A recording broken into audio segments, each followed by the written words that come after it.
So today, the Ghana Integrity Initiative released the Corruption Perception Index for 2023, and it made for some grim reading. It essentially found that Ghana has made zero progress in the fight against corruption. In this anti-corruption war over the last 4 years, we have stagnated and made zero progress. And so tonight, we need to look at that. We have to ask a fundamental question. Why has there been zero progress in the last 4 years? It's a very fundamental question. But once you begin to peel off the layers, you begin to discover the real challenge with the fight against corruption. And this is in spite of the Special Prosecutor's Office, the passage of the Right Information Act, and a host of other interventions that we put in place to try and deal with the subject of corruption. This is, of course, a very important subject this year. And every election year, corruption is at the top of the charts when it comes to people's perceptions and why they will cast a vote in one way or the other. And so we're going to get into that pretty shortly. And as you see on my screens here, this is a picture of what we've seen over the last few years. And I want to quickly run through that for you, because this gives you a sense of the historical trends, and then you can put that in the context of what we are learning this evening. Of course, it was released during the day, and it's generated a fair bit of controversy. We go to 2023, which is the latest one. Our score was 43. Now, we've had 43 for the last 4 years. As you see, 2020, 2021, 2022, and now 2023. Now, what it means is, over the last 4 years, we haven't moved. We've just stayed still and not done anything in terms of fighting corruption. This is people's perception. But perception is reality in these matters. And it tells you what Ghanaians are thinking. They are not seeing the results. And so it is reflected in the Corruption Perception Index. And then you go back to the story of 2007, 2008, 2009, and you see that the story of stagnation continues. And so this really isn't an isolated trend over the last 4 years, because if you go to 2018, 2019, as you see on your screens, again, our score was 41. Again, we stagnated for 2 years. We didn't change. We didn't move at all in terms of what we're doing to fight corruption and how that was reflecting in the actual perceptions of corruption in our society. 2017 was our lowest of 40. That's the score there. Now, have a look at that and then begin to compare it to before the President, Nana Akufo-Addo, came into power. And then you begin to see a very interesting story emerge. This is an election year, and records are important. And the Corruption Perception Index is a very, very objective record. It is globally the ultimate measure of a country's performance when it comes to the war on corruption and whether you're winning it or not. That's where you go to measure if your efforts are yielding the right results. Now, if you go to 2012, when John Mahama took over, to now, you see that he climbed and took us all the way to 48, which is our best performance yet in 2015. And then he dropped down. Now, the thing that begins to emerge is Akufo-Addo's best performance of 43, which he's maintained for the last 4 years, is equivalent to John Mahama's worst of 43 years. And of course, this area here is an area that he takes also, right? So his second worst performance is what Akufo-Addo will take home as his best so far. And this is not going to change. In 2015, we'll get to see where he left us in terms of the fight against corruption. But that's the first story. I mean, John Mahama will definitely take the 40 that we got here in 2017, because this obviously is measuring that particular data in that particular period. And has he done enough to show this? So this is a very interesting trend that we see here. But then you go to, we're trying to see the changes in terms of who has moved the needle the most. And so we're doing the change elements here. And if you look at John Mahama, he moved it to 48 and then comes down to 47 and 43. Now, the higher your score, the closer you are to 100, the better you're performing, right? and he had 48. And if you look at that, a change of +2.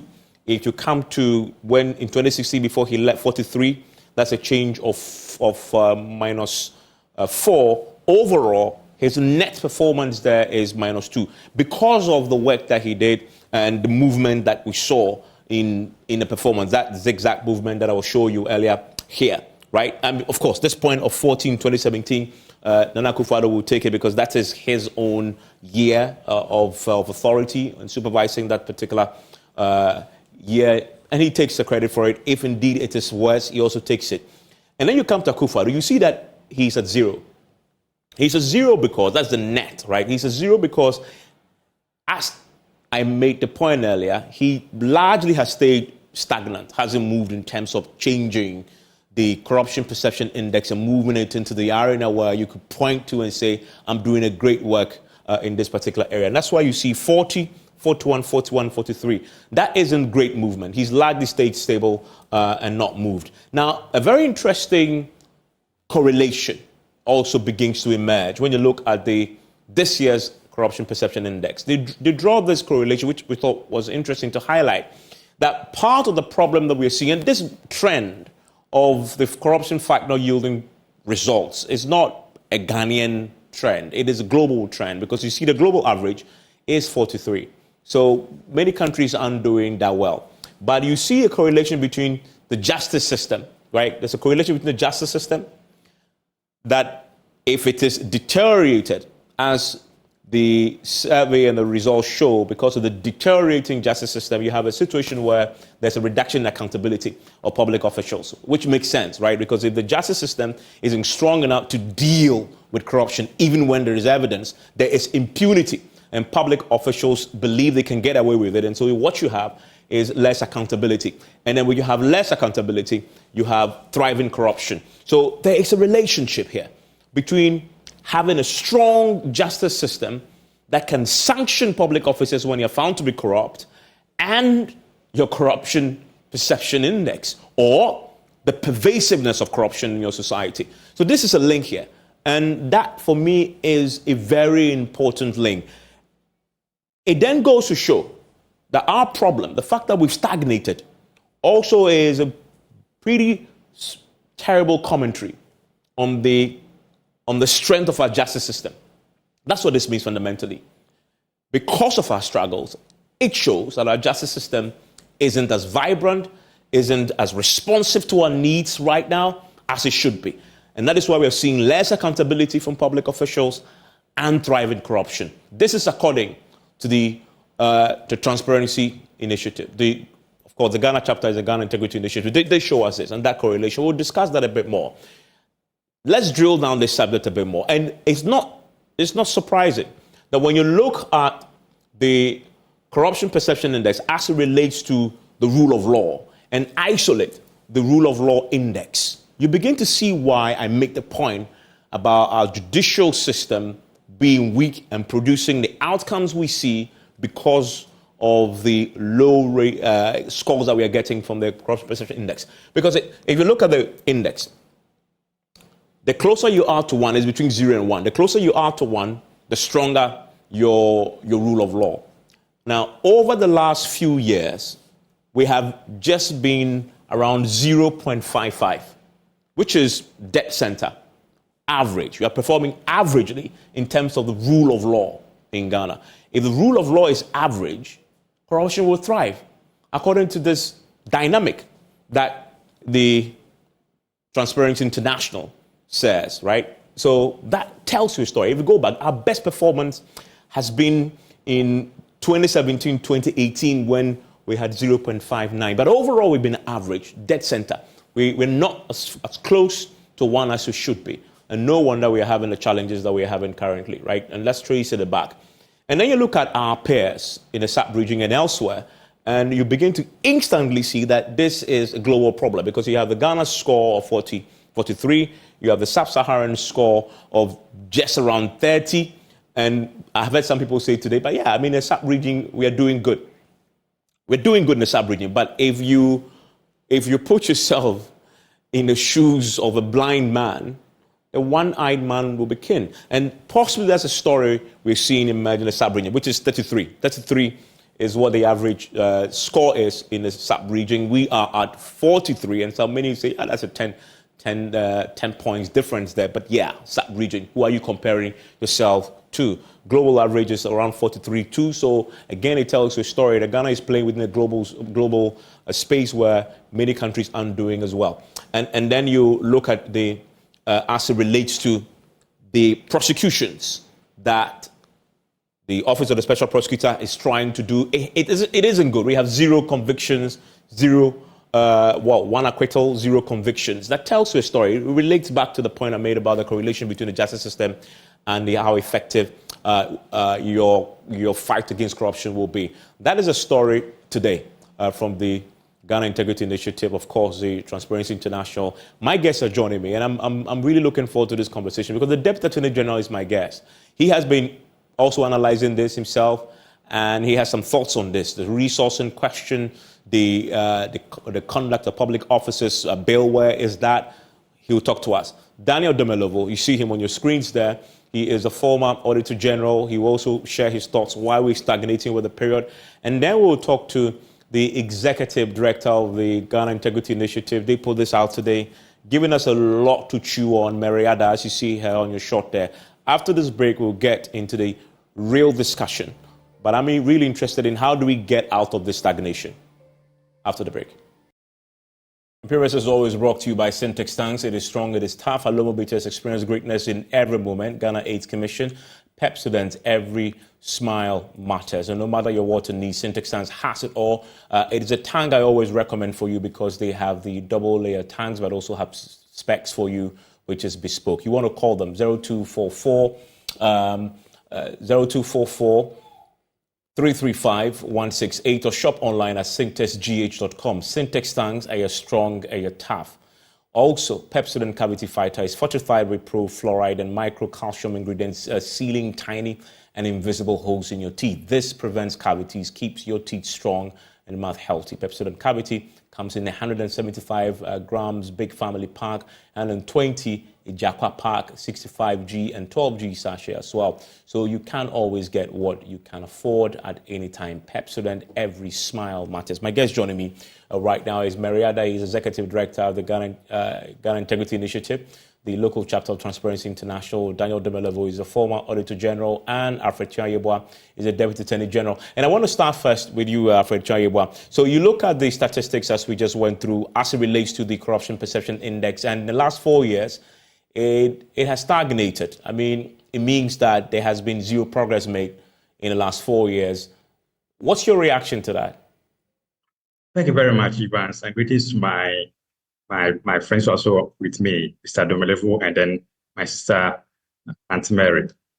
Now, this report is a report that, as a government, we will never say that we will not look at. Issues have been raised in the reports. We need to look at the issues in the reports. We need to also look at why, for the past 4 years, we have stagnated. Having looked at the reports, my initial comments are that perhaps the approach that we have adopted has not achieved entirely what we want to achieve. What do I mean by that? If you look at the legislative framework, we have all the laws, virtually every law that you need to fight corruption in any civilized society can be found in Ghana. We have the institutions, various institutions that are supposed to work to eradicate or fight corruption. We have the personnel. People are also working. So question, why are we stagnating for the last 4 years? And that's the very reason why we need to interrogate this report and see where we can take it up from. Mary, why have we stagnated despite the effort?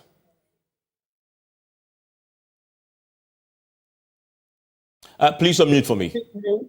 Yes, I can hear you now. Yes, I can. Good evening to you, Evans, and good evening to my co-panelists. I believe that is a very straightforward question that we all need to interrogate. And that's why this morning the Ghana Integrity Initiative took time to convene a roundtable to discuss what else can we as a people, as a country, do to ensure that we identify where we are, what we need to do to change the narrative. So let me add on to what my brother, the Deputy Attorney General, has said, and to say that we have the laws, all right, that is true. We have the institutions that are created, some constitutional, others by legislative frameworks. And then we also have the very competent persons in country who are supposed to be doing this work. However, as he has espoused, the laws exist, all right, but the laws do not fight corruption comprehensively. Let me give an example of one of such gaps in the law. If you take the issue around the definition of corruption, the United Nations Convention Against Corruption espouses that because corruption is a nebulous concept, defining it to mean it is bribery or one thing is constricting. And so let's look at it, and then every country look at adopting a law that expands the definition of corruption beyond the ordinary corporates that we all know, bribery, the fraud elements, which do not necessarily constitute pure corrupt behavior as we speak. But then you realize there are elements of influence peddling, abuse of discretion, abuse of power, abuse of office, facilitation, and others. It encompasses a lot more. And recently, we're doing an analysis of other countries within our sub-region. And we saw that most of them even have anti-corruption laws specifically designed to fight corruption. Looking at what the NACAP wants us to do. And so the gaps within our system is also a problem of defining corruption to suit. When you take unexplained wealth, for instance, you realize what has happened recently with the special prosecutor in court. He goes and is either struck out or he has to also then become more wise to see how he can collaborate with other institutions to save him. So the laws exist, but the crafters of the laws, I don't know whether it's been intentional, have ensured that there are certain lacunas within these laws that permits some behaviors which constitute corruption. And in this case, when these behaviors manifest, it is, remember, the CPI is calculated based on surveys that have been conducted within a 24-month period. And this captures the views and opinions of experts and business people who engage our public sector. So you've talked about the defects in the law, but what about the institutions? So you have the Special Prosecutor's Office that has been put up. I was coming to that. I was going to also say that some of these institutions are set up today. The Honorable Madam Akosua Fremopari mentioned some of the things government has done so far. Admittedly, there have been several things that have been done. One being even setting up the institution as proposed even in the NACAP document. Set up the NACAP departs from this because it talked about setting up that office in the office of the Attorney General. But the MPP decided that they needed a separate office until such a time that we've been able to navigate around the challenges of the Article 88.4, I think so. Honorable will correct me if it's wrong. But this is, we set up these institutions. And if you take the special prosecutor, for instance, he's been there for 6 years, trying to set up and trying also to function. That's another challenge. We have a challenge of lack of resources, and it culminates in the fact that we allocate budgets and then the disbursements are short. So if you take an institution again like Shraj, if you go around the country and you see the state in which the district offices in some of the districts are operating, it's sad. So it's not about setting up the institutions or ensuring that the architecture within which to operationalize are there. It's about resourcing them, intentionally resourcing them. It's about ensuring that these institutions are working together. And when I say working together, the executive, the legislature, and the judiciary should be seen to be working more closely together to ensure that we do a better job. And you make the point about resources. I want to bring in Daniel Domelevu. Mr. Domelevu, you were the Auditor General. When you look, part of the period that we've stagnated over the last 4 years, part of that also fell within the time that I guess you were there just before you left. Are you surprised that we haven't made any progress? Zero progress in 4 years? Okay, we'll try and get him back. I believe that the network had just dropped there. But I want to go back to the Deputy Attorney General on the subject of resourcing. We know that when the former OSP was there, he complained about lack of resources. This current OSP has complained about lack of resources. Isn't part of the problem we are talking about the reason why you have the institution, you have the laws, and yet we are failing to see the outcome because we haven't resourced these institutions adequately enough to do the job that we've paid them to do? Evans, it needs to be understood that no institution in Ghana has adequate resources. And no institution has ever had 100% resources. Depending on the size of the budget, institutions are allocated the various resources that they need. And if you look at the corruption institution, if you take the OSP and you trace back from where the OSP was set up and the amount of money that has been pumped into OSP's operation, I don't think it's something that we can say is not commendable. But of course, what they need is not what they'll be able to get. If you take Commission on Human Rights, before 2017, they were being resourced. After 2017, they've been resourced incrementally. If you take Yoko, the same. If you take the Judiciary, the same. But if you take specifically the OSP, it's been in existence for 6 years. Understandably, 6 years, you cannot say you can assess OSP for the 6 years that they've been in office, and you think that should be a fair assessment. Because before you can set up the office and have it run, you may need some time. My view is that OSP has been given some resources. If there were enough or more than enough resources, they should be given more. But what they have now, it's my expectation that they will work within the constraint that they have, and they are doing so as we speak. So in terms of resource question, I don't think it's something that we can use as a basis to say that's the very reason why we are stagnated. If you come to the Office of Attorney General, where we have over 300 to 400 attorneys, and you look at the size of our budget and the constraints within which we are prosecuting cases from A to Z minus corruption-related matters, it tells you that whatever resource that you are allocated, we work within it. And for that question alone cannot be the base to say that's the reason why we are stagnated. Evans. Yeah, okay, so if it's not a resource question, and it's not about the legal framework, I mean, for the legal framework is that there are loopholes in there, but at least we have the requisite laws to deal with corruption, quite vast and extensive. And it's not also about institutions.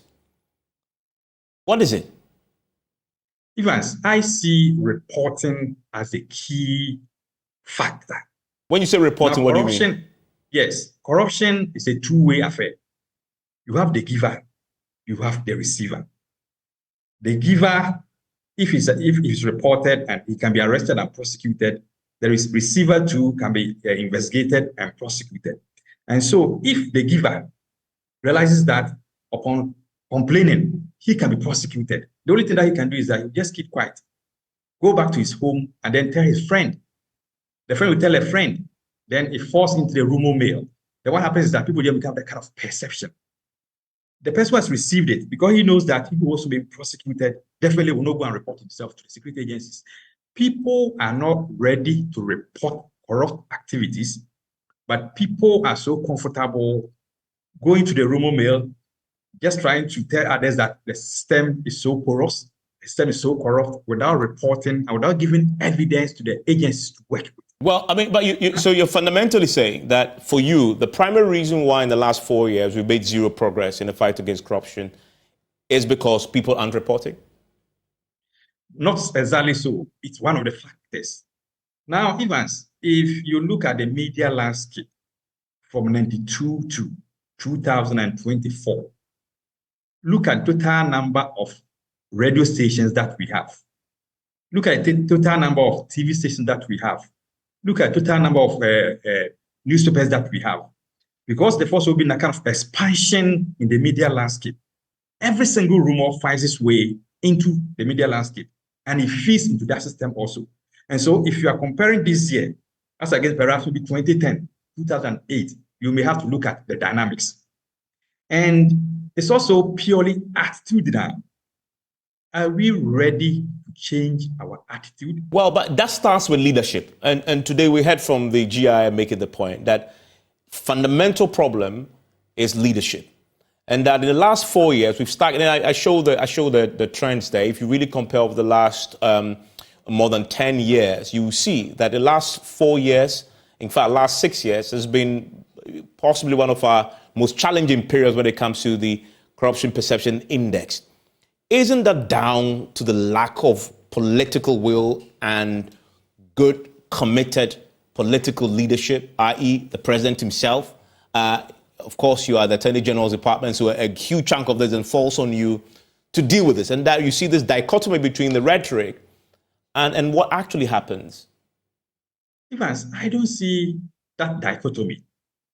If the president says, I'm going to fight corruption through the setting up of the Office of Special Prosecutor, has the office not been set up? 2, the president says that he's going to make sure that the Whistleblowers Act is passed into law and is that not an action taken? The president says that he's going to appoint someone who is independent enough to man that office, and a person is appointed to man that who is also competent and then independent. Is that not a commitment? In terms of prosecuting cases in court,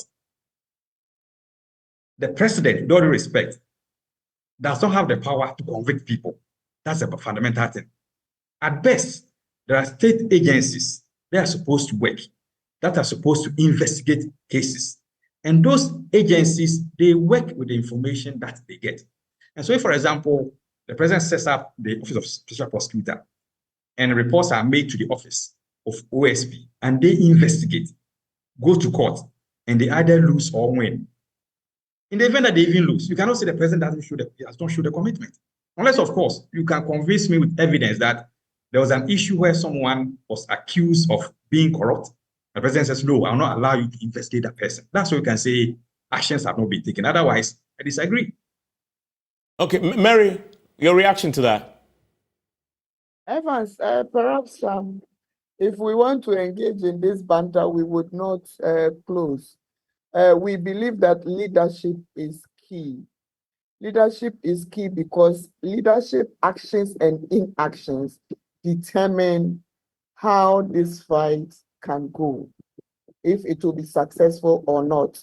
You realize that in other dispensations, when people hold public office and issues are spoken about them, when issues come up, they quickly either resign or their appointer then decides to let them go.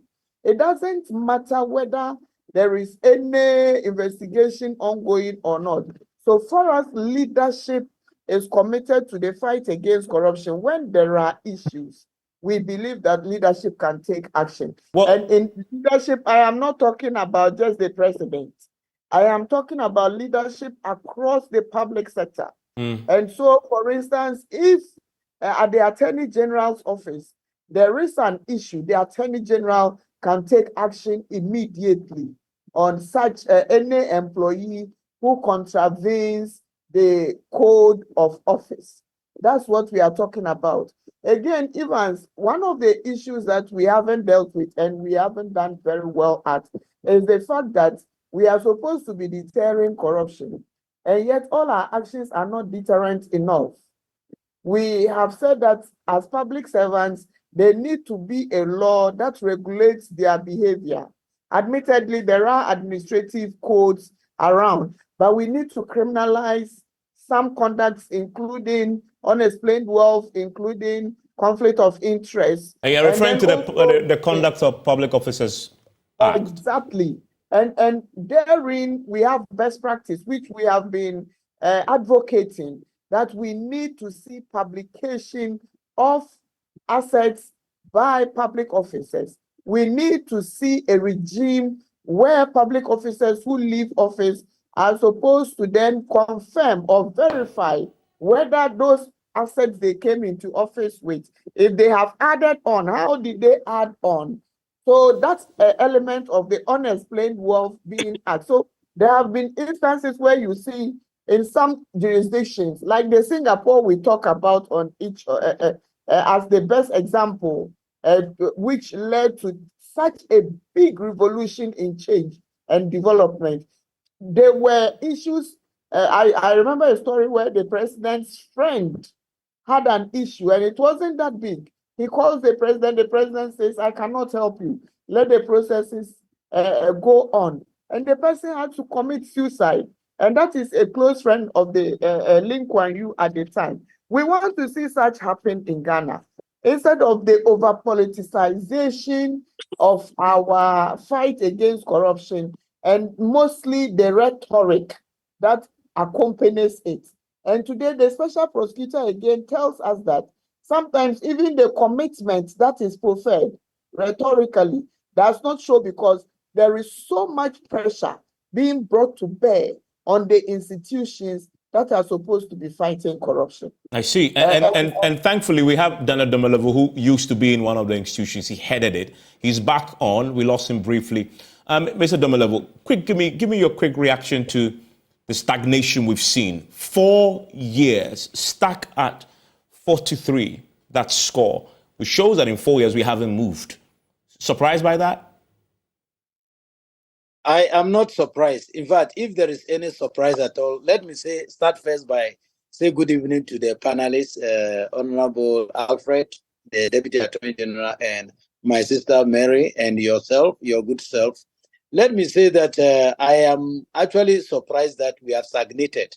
I was expecting a reduction because if you follow the issues of corruption going on in the country, one would have expected that we would have been downgraded. So even where we are now, I think it's not a true reflection of the situation on the ground. Yes, the Deputy Attorney General made us to understand that we have the legal framework, which is true. We have the institutions and we have the personnel. So the question is why? It is not the laws which are going to fight corruption, neither the institutions and the persons only. We need leadership in the fight against corruption. If there is leadership in the fight against corruption, as my sister Mary was alluding to, it sends the signal throughout the system. I keep saying to people that in public financial management, issues relating to public management, it storms at the top and then it drizzles at the bottom. If there is no storm at the top, if we are not addressing the issues at the top, like Lee Kuan Yew that she is referring to, they decided to hold the bull by the horn, not by the tail. We are holding the bull by the tail. We are looking for small flies to use as examples of our fight against corruption, instead of holding the top officials who are wasting, stealing, and disbursing billions of our money. But Daniel, who is going to do that holding? Isn't it the institutions, the Shraj, the SP, and others? And they are headed by independent individuals and groups of staff who have been appointed there to do the job on our behalf. Yes, these institutions have been put in place, but they are all weak. Why? Weak. Why are they weak? For instance, the office of the president has demobilized the office of the Auditor General. You see the disallowances and the surcharges, which are the mandate of the Auditor General, going as expected. How is this being done? More or less. How is this demobilization? Reduced. Say it again. This demobilization of the Auditor General's Department, for example, how has it been achieved? Yes, it has been achieved by what the president did to me. The accounts have a proverb that edua anansi ediewono entunkuma entransi entran asie entonko. So the fruit that the fruit that Anansi has eaten and died, the sun does not go under that tree to sleep. So others are deterred, or they fear for themselves that what happened to me may also happen to them. Go to the special prosecutor, as you are saying. True, we have the office of the special prosecutor. Has it been effective? From my point of view, no. It has not been as effective as it should be. The first one complained, the second one is complaining. So it's not just about... It hasn't been effective. Is it because of the people heading it, or the institution itself is defective, or because of political interference? Where do you put it? The environment, the political interference, the environment does not allow it to function the way it should function. But we don't have any evidence yet that there's been political interference in the work of the special prosecutor, for example. Exactly. Martin Amidu made us to understand that the presidency was interfering in his job. The current one, Kisia Jabin, has also made us to know that there is a gang up at the court against him. So what will let the judiciary, for instance, work against the office of the special prosecutor? It is maybe because we have all seen the type of appointments into the judiciary. People who are known to be party active players, who are MPP or part of the government. But this is the special prosecutor's allegation. It hasn't been proven that there's a gang up against him in the judiciary. I thought the judiciary will have come out to refute that position. Up to now, have they come out? Maybe I'm not in the country. Well, not the judiciary. And you know the judiciary doesn't tend to engage the public. But we've heard from the Bar Association, and they've been very emphatic that this is not something that is supported by the facts and the evidence. The Bar Association, I don't think, is the mouthpiece of the judiciary. They have a public relations officer, and they issue press releases from time to time. They could have responded to those issues. They decided to keep quiet. But you raise a fundamental point. You raise a fundamental point that the Corruption Perception Index also touched on. I want to pull that to the Deputy Attorney General. Now, Afachariwa, today, if you read the report that was released by the GII, it also says that there's a correlation between the deterioration of a country's justice system that then leads to reduction in accountability of public officials.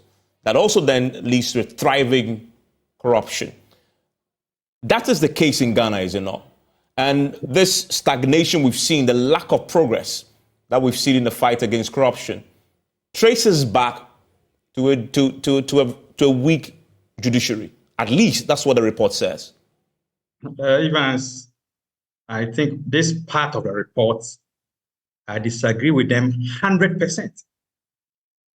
Ghana has a very strong, independent judiciary.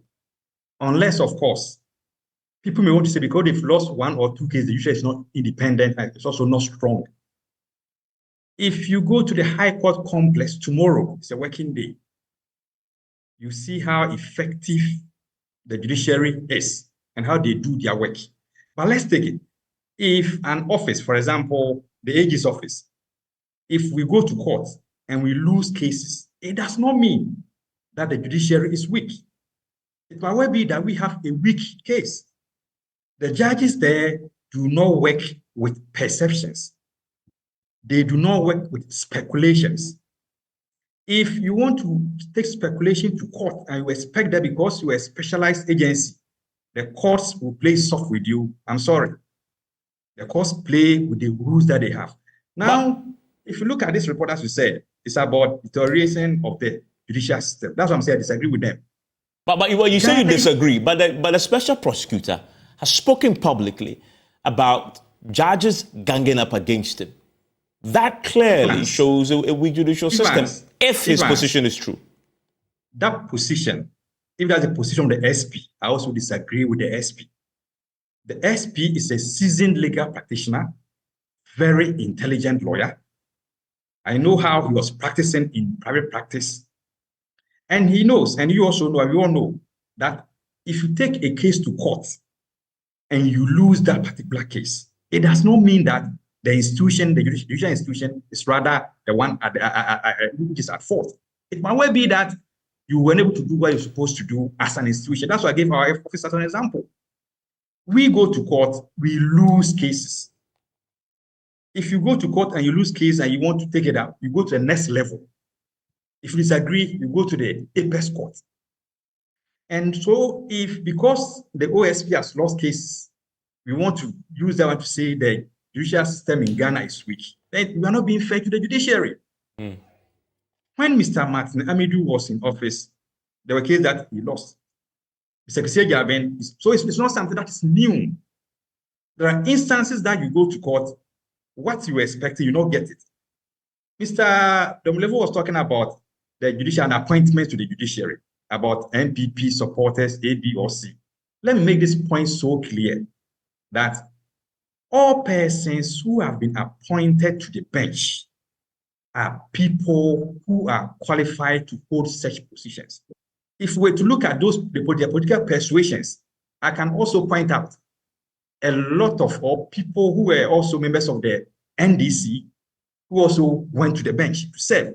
And I will be the first person to admit that they serve with distinction. I don't want to mention that there are some who are still on the bench now. So the fact that you even serve in administration does not mean that if you get appointed to the bench, you're going to do the bidding of the party that you came from. So it is not true that the judiciary is weak now. People are not winning cases, the institutions are not winning cases because people have been appointed from the governing party to serve on the bench. That is not true. I mean, the judiciary, as we all know, is not manned by angels. I concede. It's manned by individuals. They are not saints. They are bound to make mistakes. But if they make mistakes, we should not use that as a base to say that institution is weak. And because of that, corruption is driving out of it. No, I disagree. Well, Daniel Demelevo, give me your reaction to that. Well, he's entitled to his opinion. But let me say that nobody is saying because cases are lost in the court, that is the reason why the judiciary is weak. But the way some of the adjudication or the cases are judged has a story to tell. Let me give him an example for him to react. For instance, when the anti-corruption agencies went against the Attorney General for my removal from office by the president, what made it so difficult for the judiciary to decide the case until the time that it was become a Pyrrhic victory? They gave the decision, I think listeners may understand the word Pyrrhic. They gave a decision which you have won, but it's useless. It's as good as not winning. What brought about that? And in the same judiciary, the same Supreme Court, we hear of cases that within a week or two, in fact, maximum a month, they will have dispensed with. But this one was brought up. I remember Kweku Asare even put in a plea with the judiciary that there is the need for this to be heard urgently. It took almost 3 good years. And read the report. When I read, first when the judgment came, I thought they were ruling the case as it should be. But when I read their judgment, I became disturbed. They are worried that they themselves may fall victim of the same situation. So they allowed the situation to stay, said that I can leave office and can no more operate. Then they now protected themselves by saying it is unconstitutional. If you come out with a decision like that, you think we will applaud the judiciary? So it's not about winning or losing. Even though in my case, I would say we won the case, I don't think it is still right. Something might have been wrong when you know that Evans has been pushed out of office wrongly.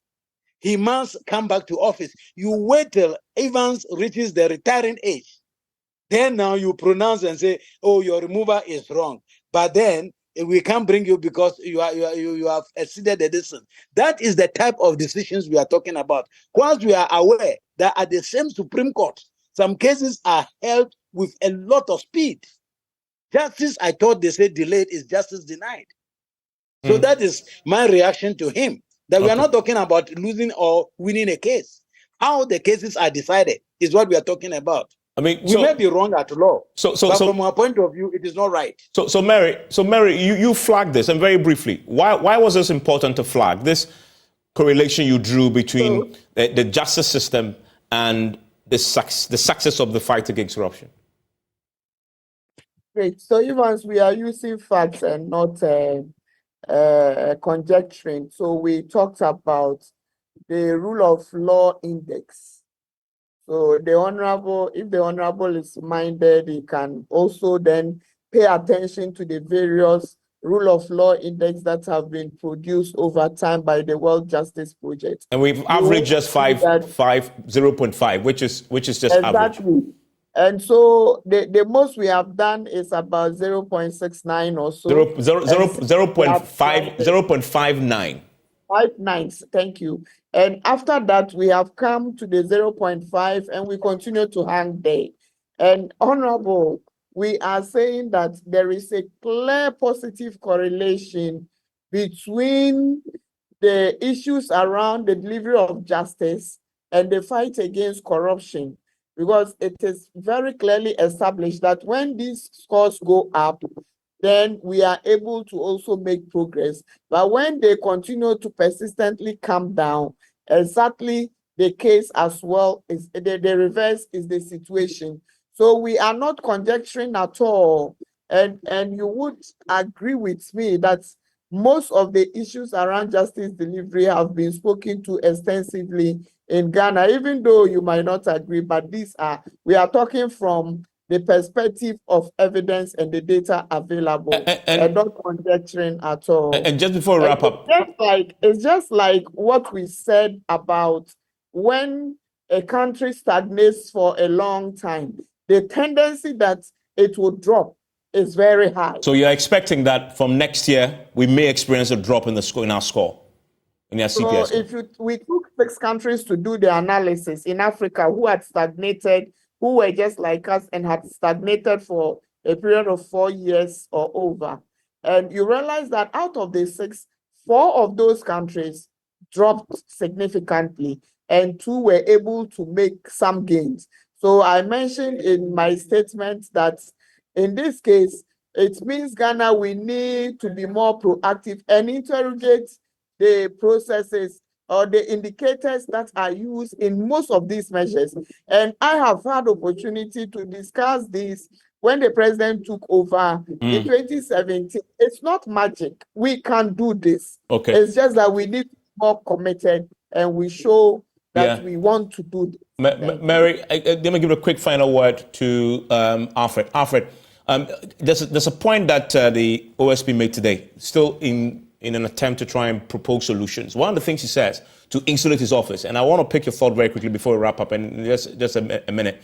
He says that to insulate his office from political control and all that, his office should be included on the Judicial Council. What do you make of that? Yeah, I've not examined that proposal. I think there's a constitution that we need to look at. If there's a justification for it, why not? But I think it's something that we need to look at. And if it's something justifiable, we may want to include the office. But one may also ask, why are we also not including, for instance, Commission on Human Rights and Administrative Justice? Why OSP? Why not the other state institutions? So these are the questions that we may also want to interrogate and see whether that suggestion is something that we need to carry along. The second suggestion he makes is that entrench his office in the Constitution, so just the way you have the Attorney General in the office, and so that you take him completely apart from your office, the Attorney General's office. It's something that can be done, but are Ghanaians ready for it? Are we to go through the provision, the rigors of a constitutional amendment? And are people ready, are Ghanaians ready that office should be mentioned in the Constitution? Then why not the other institutions? I think these are some of we may want to be part of the Constitution by constitutional creature. But if you ask me now, I'll say having created the OSP through an act of parliament, if anything at all, there must be a constitutional amendment to take away the power of the Attorney General when it comes to corruption cases from that fundamental point, and then leave the OSP as a creature of an act of parliament, but not the Constitution. Okay, interesting points there, and that's something that we'll be exploring a bit more, those 2 radical propositions put forth today by the OSP. Enjoy the rest of the day. Thank you very much, Mary and Daniel and Alfred.